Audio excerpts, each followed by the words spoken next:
বর্তমান দেশকে ভালো রাখতে হইলে দেশের আইন শৃঙ্খলাকে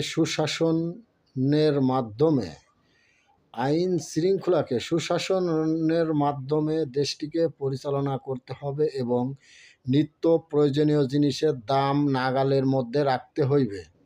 তাহলে দেশটির সঠিকভাবে সাধারণ মানুষ নিত্য প্রয়োজনীয় জিনিস খরিদ করিতে পারবে।